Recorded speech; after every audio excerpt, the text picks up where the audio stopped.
অভাব দূর করতে গেলে আপনাকে কি করতে হবে? দেখুন বন্ধুরা, আত্মসম্মানটা অনেক বড় জিনিস। সেটা জোগাড় করতে গেলে অনেক অনেক সময় লাগে। আর এই আত্মসম্মানটাই নষ্ট করতে একটুও সময় লাগে না বন্ধু। আমরা অনেকেই অনেক সময় আমাদের যদি হাতে থাকে 2 টাকা, আমরা কিন্তু 4 টাকার চাল দেখিয়ে ফেলি। তাই আমাদের কি করতে হবে? আমরা যদি 2 টাকা ইনকাম করে 4 টাকা চাল দেখাই তাহলে কিন্তু হবে না। আমাদের কি করতে হবে?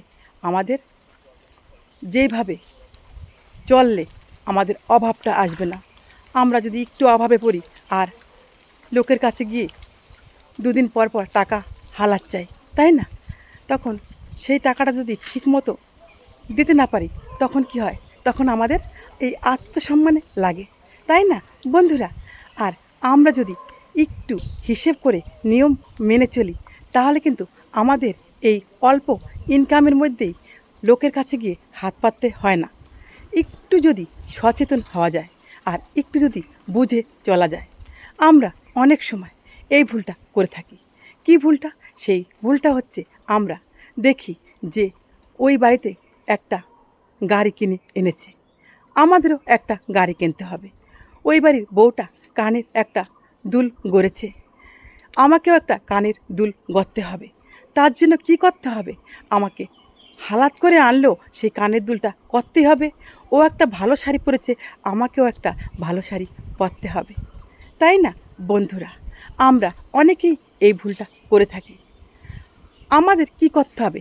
আমাদের কোনো বড় লোকের সাথে কিন্তু তুলনা করলে হবে না। বড়লোক বলতে আমরা যা বুঝি, যার বাড়ি পাকা, গাড়ি আছে, বাড়ি আছে, এটাকে আমরা বেশি বুঝি যে তারা বড়লোক, তাই না? বেশিরভাগই আমরা এটা বলে থাকি। আসলে বড়লোক কারা সেটা আবার অন্য সাবজেক্ট, অন্য দিন বলবো। তো যাই হোক, তখন আমরা সেই তুলনাটা দেই তার সঙ্গে। এবার আমার ইনকাম 2 টাকা আর আমি যদি সেই 6 টাকার লোকের সাথে তুলনা দিতে যাই তাহলে কি আমি পারবো? তখনই কি হবে? তখনই কিন্তু আমি লোকের কাছে দেনা হয়ে যাব।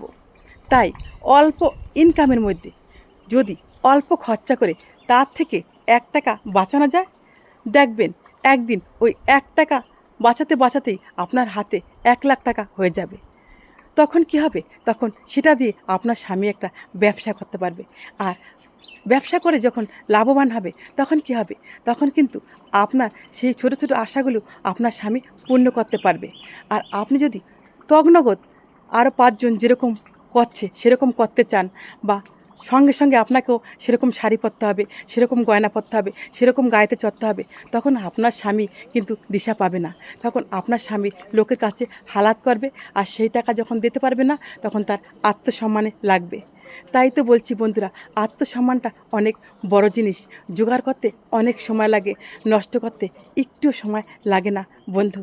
তাই আপনি সবসময় এই দিকে তাকান, আপনার চাইতে যারা গরিব, আপনার চাইতে কারা বেশি কষ্ট করে, আপনি দেখুন, আপনি তার চাইতে কিন্তু অনেক ভালো আছেন।